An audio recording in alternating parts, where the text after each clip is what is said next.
اگلی حدیث، حدثنا یحییٰ بن بکیر، امام بخاری کے استاد ہیں یحییٰ بن بکیر، بیان کیا ہم سے یحییٰ بن بکیر نے، قال حدثنا اللیث، ہم سے لیث نے روایت کیا، عن عقیل، وہ عقیل سے روایت کرتے ہیں، عن ابن شہاب،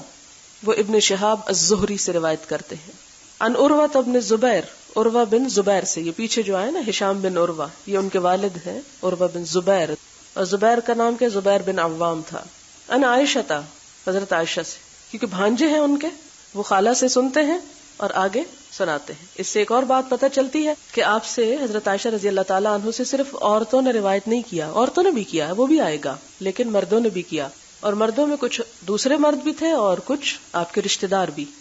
تو عروہ جو آپ کے بھانجے تھے وہ آپ سے روایت کرتے ہیں، ام المؤمنین رضی اللہ تعالی عنہا انہا قالت، کہتی ہیں، اولو، پہلے پہل، ما بدأ بہ، جو ابتدا کیے گئے ساتھ اس کے، رسول اللہ صلی اللہ علیہ وسلم، نبی صلی اللہ علیہ وسلم، من الوحی، وحی میں سے، الرؤیا الصالحہ، الرؤیا خواب، الصالحہ سچے، فی النوم نیند میں، فکانا تو تھے، لا یرا نہ دیکھتے، رؤیا کوئی خواب،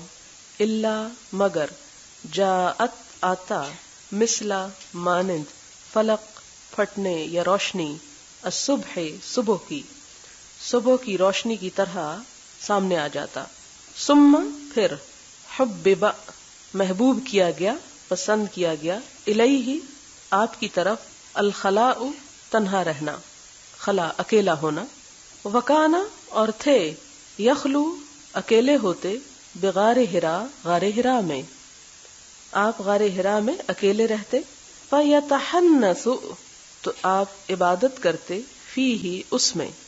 اور تحنث کیا ہے، وہ ہوا اور وہ، التعبد عبادت کرنا ہے، اللیالی راتوں کو، ذوات العدد عدد والیاں یعنی کئی ایک، متعدد، قبل اس سے پہلے، ان کے، ینزع لوٹتے، الی اہلہ اپنے گھر والوں کی طرف، ویتزود اور زاد راہ لیتے، کھانے پینے کا سامان لیتے، لذالک اس کے لیے، ثم پھر، یرجع لوٹتے، الی خدیجہ طرف خدیجہ رضی اللہ تعالی عنہا کے، فیتزود پھر وہ زاد راہ لیتے، لمثلھا اسی کی مانند، حتی یہاں تک کہ، جاءہ آ گیا آپ کے پاس، الحق حق، وہو فی غار ہرا اور وہ غار ہرا میں تھے، فجاءہ تو آیا آپ کے پاس، الملک فرشتہ، فقالا تو اس نے کہا، اقرأ پڑھو، قالا آپ صلی اللہ علیہ وسلم نے فرمایا، ما نہیں، انا میں، بقارئن پڑھنے والا، میں پڑھ نہیں سکتا، قالا کہا، فاخذنی تو اس نے پکڑا مجھ کو، کس نے فرمایا، یہ حضور صلی اللہ علیہ وسلم اپنے بارے میں فرماتے ہیں کہ جبریل نے مجھے پکڑا، فغتنی پھر مجھے بھینچا، اپنے ساتھ لگا کے بھینچا، حتی یہاں تک کہ، بلغا پہنچی، منی مجھ کو، الجہد مشقت، ثم پھر، ارسلنی چھوڑ دیا مجھ کو، فقالا پھر کہا، اقرأ پڑھو، قلت میں نے کہا، ما نہیں، انا میں، بقارئن پڑھنے والا، میں پڑھ نہیں سکتا، فاخذنی تو اس نے پکڑ لیا مجھ کو، فغتنی پھر بھینچا مجھ کو، الثانیۃ دوسری مرتبہ، حتی یہاں تک کہ، بلغا پہنچی، منی مجھ کو، الجہد مشقت، ثم ارسلنی پھر چھوڑ دیا مجھ کو، فقالا پھر فرمایا، اقرأ پڑھو، فقلت تو میں نے کہا، ما انا نہیں ہوں میں، بقارئن پڑھنے والا، فاخذنی پھر پکڑ لیا مجھ کو، فغتنی پھر بھینچا مجھ کو، الثالثۃ تیسری مرتبہ، ثم ارسلنی پھر چھوڑ دیا مجھ کو، فقالا پھر کہا، اقرأ پڑھو، بسم ربک الذی ساتھ نام اپنے رب کے، الذی جس نے، خلق پیدا کیا، خلق الانسان پیدا کیا انسان کو، من علق جمے ہوئے خون سے، اقرأ پڑھو، وربک اور رب تیرا، الاکرم سب سے زیادہ کرم والا ہے، فرجع تو لوٹے، بہا ساتھ اس کے، رسول اللہ صلی اللہ علیہ وسلم آپ صلی اللہ علیہ وسلم، یرجف کہ کانپ رہا تھا، فؤادہ آپ کا دل، فدخلا تو آپ داخل ہوئے، علی خدیجہ اوپر خدیجہ کے، بنت خویلد جو خویلد کی بیٹی تھیں، رضی اللہ عنہا، فقال پھر آپ نے فرمایا زملونی کپڑا اڑھا دو مجھ کو، زملونی مجھے کپڑا اڑھا دو، فزملوہ تو انہوں نے کپڑا اڑھا دیا اس کو، حتی یہاں تک کہ ذہب چلا گیا، عنہ آپ سے، الروع خوف، فقال تو کہا، لخدیجہ حضرت خدیجہ سے، وأخبرها اور اطلاع دی ان کو، الخبر اس واقعے کی یا اس خبر کی، لقد البتہ تحقیق، خشیت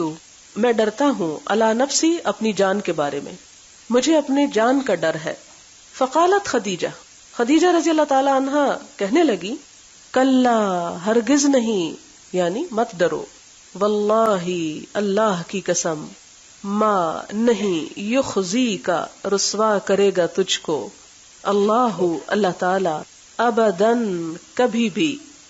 انکا کیونکہ آپ، لتصلو البتہ جوڑتے ہیں، الرحم رشتہ داری کو، وتحملو اور آپ اٹھاتے ہیں، الکل بوجھ، وتکسبو اور آپ کما کر دیتے ہیں، المعدوم جو معدوم ہے، جو نہیں ملتا، وتقری اور آپ ضیافت کرتے ہیں، مہمانداری کرتے ہیں، الضیف مہمان کی، وتعین اور آپ مدد کرتے ہیں، علی اوپر، نوائب حادثوں کے، الحق حق کے یعنی حق کے راستے میں یا برحق حادثوں پر مدد کرتے ہیں، فانطلقت تو لے گئیں بہی آپ کو، خدیجہ رضی اللہ تعالی عنہا، حتی یہاں تک کہ اتت لے آئیں بہی آپ کو، ورقۃ بن نوفل ورقہ بن نوفل کے پاس، بن اسد بن عبد العزى جن کے والد کا نام اسد اور دادا کا نام عبد العزى تھا، یہ ابن ام خدیجہ تھا، حضرت خدیجہ رضی اللہ تعالی عنہ کے چچا کے بیٹے تھے، ابن ام چچا کو کہتے، وکانا اور وہ تھے، امرأن ایک شخص، تنصرا جنہوں نے نصرانیت اختیار کر لی تھی، فی الجاہلیہ جاہلیت کے دور میں، وکان یکتب اور وہ لکھا کرتے تھے، الکتاب العبرانی عبرانی کتاب بمانا لکھائی کے ہے یعنی تحریر، کہ عبرانی تحریر لکھنا جانتے تھے، فیکتب تو لکھتے، من الانجیل انجیل میں سے، بالعبرانیت عبرانی زبان میں، ما شاء اللہ جو اللہ چاہے، ان یکتب کہ وہ لکھیں، وکانا اور تھے، شیخن کبیرن بہت بوڑھے بزرگ، شیخ بہت بوڑھا، کبیر بہت بڑا، قد امیہ جو اندھے ہو چکے تھے، فقالت تو کہا، لہو اس کو، خدیجہ رضی اللہ تعالی عنہا نے، یبن ام اے چچا کے بیٹے، اسمع سنو، من سے، ابن اخی کا اپنے بھائی کے بیٹے سے، فقالا تو کہا، لہو اس کو، ورقہ نے، یبن اخی اے میرے بھائی کے بیٹے، ماذا کیا کچھ، ترا تم دیکھتے ہو، یعنی کیا دیکھتے ہو، آپ کو کیا نظر آتا ہے، فاخبرہ رسول اللہ صلی اللہ علیہ وسلم تو خبر دی اس کو رسول اللہ صلی اللہ علیہ وسلم نے، خبر ما رأى جو آپ نے دیکھا، فقال لہ ورقہ تو کہا آپ کو ورقہ نے، ھذا الناموس یہ ناموس، الذی جو، نزل اللہ اتارا تھا اللہ نے، علی موسیٰ اوپر موسیٰ کے، یا لیتنی اے کاش کہ میں، فیہا اس میں، جزعن جوان ہوتا، لیتنی کاش میں، اکونو ہوتا میں، حیًا زندہ، اس جب، یخرجکا نکال دے گی تجھ کو، قومکا تیری قوم، فقالا تو کہا، رسول اللہ صلی اللہ علیہ وسلم نے، اوا کیا بھلا، مخرجیہ نکالنے والے ہیں مجھ کو، ہم وہ کیا وہ مجھے نکال دیں گے، قالا نعم کہا ہاں، لم نہیں، یأتی آیا، رجل کوئی شخص، قط کبھی بھی، بمثل مانند اس کے جو، ما جئت بھی لایا تو اس کو، الا مگر، عودیا وہ عداوت کیا گیا، وَإِنْ اور اگر، یدرکنی پالے مجھ کو، یوموں کا تیرا دن، یعنی تیرا وہ وقت میں پالوں مراد ہے، انصر کا میں مدد کروں گا تیری، نصرن مدد، مؤزرن قوی مضبوط، ثم پھر، لم نہ، ینشب رہا، ورقہ ان توفیہ کے فوت ہو گیا، یعنی زیادہ عرصہ زندہ نہ رہے. وفترا اور رک گئی الوحی وحی. قال ابن شہاب کہتے ہیں واخبرنی ابو سلمہ خبر دی مجھ کو ابو سلمہ ابن عبد الرحمن نے ان جابر ابن عبداللہ کہ جابر ابن عبداللہ الانصاری قال انہوں نے کہا وہو یحدث اور وہ بیان کرتے ہیں ان فترۃ الوحی وحی کے رکنے کے بارے میں. فقال تو کہا فی حدیث ہی اپنی حدیث میں بینا درمیان اس کے انا امشی کہ میں چل رہا تھا اس سمعت صوتا جب میں نے سنی ایک آواز من السماء آسمان سے فرفعت بصری تو میں نے اٹھائی اپنی نگاہ فاذا الملک تو فرشتہ الذی جاءنی بحرا جو آیا تھا میرے پاس حرا میں جالسن بیٹھا ہوا ہے علی کرسی ایک کرسی پر بین السماء والارض آسمان اور زمین کے درمیان. فرعبت تو میں مرعوب ہوا منہ اس سے. فرجعت تو میں لوٹ آیا. فقلت تو میں نے کہا زملونی مجھے کپڑا اڑا دو مجھے کپڑا دے دو. فانزل اللہ تعالی تو اتاری اللہ تعالی نے یا ایھا المدثر اے کپڑا لپیٹنے والے قم اٹھو فانذر پھر ڈراؤ الی قولہ یعنی آگے کی آیات تک والرجز اور گندگی فہجر پھر چھوڑ دو. فحمیہ تو تپ گئی الوحی وحی وتتابع اور پے در پے آنے لگی. تابعہ مطابقت کی ہے اس کی عبداللہ بن یوسف نے و ابو صالح اور ابو صالح نے. وتابعہ اور مطابقت کی اس کی ہلال بن رداد نے عن الزہری سے. وقال یونس و معمر اور یونس اور معمر کی روایت میں ہے بوادرہ یعنی فؤادہ کی بدلے بوادرہ کہا. اس کی تھوڑی سی تفسیر دیکھتے ہیں. اس میں وحی کی ابتدا کے بارے میں خاص طور پر بات آئی کہ سب سے پہلے آپ صلی اللہ علیہ وسلم پر جب وحی نازل ہونا شروع ہوئی تو اس کی سب سے پہلی شکل یہ تھی کہ آپ کو سچے خواب آنا شروع ہوئے. اول ما بدأ به رسول اللہ صلی اللہ علیہ وسلم من الوحی الرؤیا الصالحہ. صالحہ کا مطلب صادقہ سچے. صالح یعنی بالکل صحیح درست، اس میں کسی قسم کی کوئی کمی نہ ہوتی تھی. اور ہوتا کیا تھا فکان لا یرا رؤیا جب بھی آپ کوئی خواب دیکھتے تو نتیجہ کیا نکلتا الا جاءت مثل فلق الصبح وہ اتنا روشن ہوتا تھا اتنا واضح آتا تھا آپ کو جیسے رات کے اندھیرے میں صبح کی روشنی کو انسان بالکل واضح پہچان لیتا ہے. یعنی وہ بالکل صبح کی روشنی کی طرح نمودار ہوتا، یعنی ایسا سچا ہوتا پھر آگے دن کو وہ چیز نظر آ جاتی. ثم حبب الیہ الخلاء ان خوابوں کے آنے کے بعد آپ صلی اللہ علیہ وسلم کو تنہائی بڑی اچھی لگنے لگی. آپ تنہائی پسند ہو گئے اور کہا جاتا ہے کہ یہ سلسلہ تقریباً 1 مہینے تک رہا. وکان یخلو بغار حرا آپ غار حرا میں تنہا چلے جاتے. حرا مکہ میں ایک پہاڑ کا نام ہے جس میں یہ غار ہے کہ فیتحنث فیہ آپ اس میں عبادت کرتے. یتحنث کے آگے یہ جو لفظ لکھا نا ہو تعبد اللیالی یہ کہا جاتا ہے کہ امام زہری نے اس لفظ کی تفسیر کی ہے، یعنی یہ حدیث کے الفاظ نہیں ہیں، اس کو ادراج بھی بولتے ہیں. بہرحال تحنث کا لفظ آپ نے قرآن میں پڑھا ہوگا ہنس العظیم ہے نون سے ہنس کہتے ہیں گناہ کو. تو ہنس سے باب تفاعل جب بنا تو کیا ہوا سلب کی خصوصیت آ گئی کہ ہنس ختم ہو گیا. تحنث یعنی گناہ چھوڑ کر نیکی کی طرف آنا، یعنی عبادت گزار ہو گئے. اور یہ خاص طور پر تحنث کس عبادت کے لیے بولا جاتا ہے؟ تعبد اللیالی انسان راتوں کو جاگنا شروع کر دے رات کی عبادت کے لیے. قبل ان ينزع الى اہلہ اپنے گھر والوں کی طرف واپس آنے سے پہلے. یعنی مراد اس سے کیا ہے کہ آپ صلی اللہ علیہ وسلم غار حرا میں رات کے وقت عبادت کیا کرتے تھے اور تنہا ہوتے تھے اور پھر گھر آتے. وَيَتَزَوَّدُ لِذَلِكَ اور پھر اپنے ساتھ زیادہ راہ لیتے. یعنی وہاں ظاہر ہے کہ کھانے پینے کو کوئی انتظام نہیں اور آپ کو معلوم ہے کہ وہ کیا ہوتا تھا ستو اور کھجوریں. ثم يرجع الى خدیجہ پھر وہ خدیجہ رضی اللہ تعالیٰ عنہا کے پاس جاتے. یعنی جب یہ توشہ بھی ختم ہو جاتا فَيَتَزَوَّدُ لِمِثْلِهَا یہاں آپ حضرت خدیجہ رضی اللہ تعالیٰ عنہا کا کردار دیکھیں کہ اپنے شوہر کی بدلتی ہوئی کیفیت پر اس سے لڑنے جھگڑنے نہیں لگ جاتی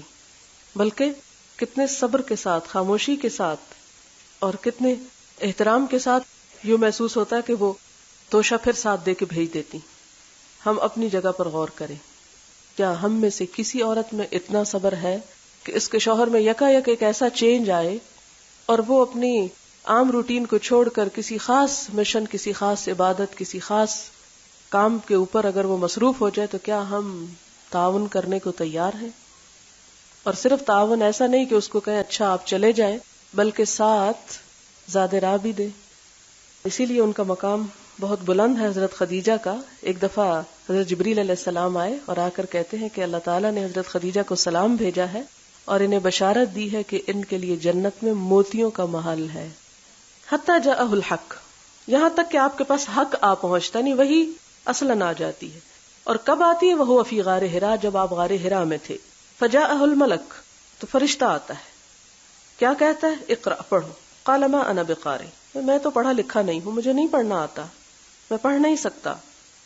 قال، حضور صلی اللہ علیہ وسلم فرماتے فاخذنی، جب میں نے پڑھنے سے انکار کیا تو فرشتے نے مجھ کو پکڑ لیا. فغطنی، اور مجھے اپنے ساتھ لگایا اور جھنجوڑا اور بھینچا. اتنا بھینچا حتی بلغ من الجہد، یہاں تک کہ میں تھک گیا، یعنی مجھے جہد پہنچی. یعنی آپ خود سوچیں کہ اگر ایک شخص کو پریس کیا جائے تو وہ اس کے اندر جیسے اس کا سانس رکنے لگتا ہے یا ایک وہ شدت کی کیفیت آتی ہے، اس کی طرف اشارہ ہے. اب آپ کے ذہن میں سوال یہ پیدا ہو رہا ہوگا، ایسا کیوں کیا، کیوں بھینچا، کیوں جھنجھوڑا؟ اس کی کئی ایک وجوہات ہیں. مثال کے طور پر یہ کہ وحی کا بوجھ اٹھانے کے لیے ایک ایکسرسائز تھی، ایک تیاری تھی. پیچھے آپ پڑھ چکے نا کہ اتنی شدت ہوتی تھی وحی کے آنے کی، اتنی وہ قوت سے آتی تھی کہ پسینہ پسینہ ہو جاتے تھے. تو آپ دیکھیں کہ جب آپ حج یا عمرہ کو جاؤ، اگر آپ واک کرنے کے عادی نہیں تو پہلے دن جا کے آپ کا جسم اکڑ جائے گا، آپ وہ بوجھ نہیں اٹھا سکتے. تو اس کے لیے ایک یعنی ایکسرسائز کروائی جا رہی کہ اب یہ جتنا بھاری بوجھ، انا سنلقی علیک قولا ثقیلا، اور ثقیل وہ اپنے دوسرے معنی میں بھی ثقیل ہے. تو وہ چونکہ بہت بھاری کلام ہے. آپ کو معلوم ہے کیسا بھاری؟ جب یہ پہاڑوں پہ اتارا گیا تو انہوں نے انکار کر دیا، ابینا یحملنھا، اتنا بھاری کلام. چونکہ اللہ تعالیٰ کا کلام ہے لہٰذا وہ خوب جھنجھوڑتے ہیں، یعنی پوری آپ کے اوپر قوت استعمال کرتے ہیں فرشتے. کہا جاتا ہے کہ اس لیے بھی کہ آپ کے اندر سے وہ ساری بشری خواہشات اور وہ چیزیں سب نکل جائیں، آپ فرشتے کا ایسا لمس حاصل کریں، ایسی انرجی اس سے لے کہ یہ جو دوسرا قوی کلام آ رہا ہے اس کو جذب کر سکے اپنے اندر. آپ دیکھیں کہ جب ہمارا دل دنیا کی محبت میں ڈوبا ہوا ہوتا ہے تو اس صورت میں اللہ کا کلام اوپر اوپر سے پھسلتا جاتا ہے، اثر نہیں کرتا. لیکن جب انسان دل نرم کر کے اس کی طرف راغب ہوتا ہے، ایسا ماحول انسان کو ملتا ہے کہ دل پگھلنے لگتا ہے، تو آپ دیکھیں گے کہ بات وہی ہوتی ہے، اثر زیادہ کرتی ہے، اندر تک اتر جاتی ہے. قرآن کے یہی الفاظ جو آپ نے زندگی میں بہت دفعہ پڑھے ہوں گے، لیکن جب آپ فرشتوں کے سائے میں بیٹھ کے پڑھتے ہیں تو اس کا لطف، اس کا مزہ، اس کی حیثیت بالکل کچھ اور ہوتی. تو یہاں بھی جبریل علیہ السلام چونکہ اللہ کے مقرب فرشتے ہیں، اللہ تعالیٰ کی طرف سے آئے ہیں، اور فرشتے کوئی گناہ نہیں کرتے، نورانی مخلوق ہے. جب وہ بھیجتے ہیں اپنے ساتھ لگا کے تو اس کے اثرات آپ صلی اللہ علیہ وسلم کے جسم مبارک میں داخل ہوتے ہیں. آپ کو وہ نور، وہ انرجی، وہ روشنی، وہ قوت، وہ سب کچھ ملتا ہے، جس کے بعد آپ اپنے آپ کو اس بوجھ کو اٹھانے کے قابل سمجھتے ہیں. آپ دیکھیں کہ آپ کو نماز پڑھنا کتنا مشکل لگتا ہے، لیکن جب سب پڑھ رہے ہوتے ہیں تو کیا ہوتا ہے، ایک انرجی ملتی ہے، سب طرف سے ہمارے لیے بھی آسان ہو جاتا ہے. اسی طرح اور بھی بہت سے زندگی میں ایسے کام ہوتے ہیں جو بڑے مشکل لگتے ہیں، یہ ہم نہیں کر سکتے، دین بڑا مشکل ہے. لیکن جب آپ ایسے لوگوں کے پاس بیٹھتے ہیں کہ جو آپ سے پہلے اللہ کے قریب ہو رہے ہیں یا اس کوشش میں ہیں، تو آپ کو ان کے ذریعے سے قربت ملنے لگتی. اسی لیے اللہ تعالیٰ نے صرف کتاب نہیں بھیجی، کیونکہ علم کے لیے صرف کتاب کافی نہیں، علم کے لیے پاس رہنا ضروری ہے، قربت ضروری ہے، اہل علم کی صحبت ضروری ہے. اسی لیے ان لوگوں کو صحابی ہونے کا شرف نصیب ہو گیا جن کی صرف آنکھوں نے حضور صلی اللہ علیہ وسلم کو دیکھ لیا، جنہوں نے فتح مکہ کے موقع پر اور جنہوں نے پھر حجۃ الوداع کے موقع پر صرف اپنی ان نگاہوں سے آپ کے وجود مبارک کو دیکھا. انہیں کیا ٹائٹل مل گیا، کتنا بڑا شرف، رضی اللہ عنہم. ہم ان کا نام لیتے ہیں تو ان پہ دعا بھیجتے ہیں. یہ کمال ہے آپ کے فیضان نظر کا اور آپ کے وجود کا. لہذا اہل علم کی صحبت، ان کی قربت، ان کی محبت اور ان کے ساتھ اٹھنا بیٹھنا، یہ صرف علم کی مجلس میں بیٹھنا نہیں ہوتا، یہ اللہ تعالیٰ کی طرف سے ایک خاص رحمت اور برکت اور فیض اس پہ نازل ہوتا ہے، ان سب پہ جو صرف اللہ کی خاطر مل بیٹھتے ہیں، کسی اور مقصد کے بغیر.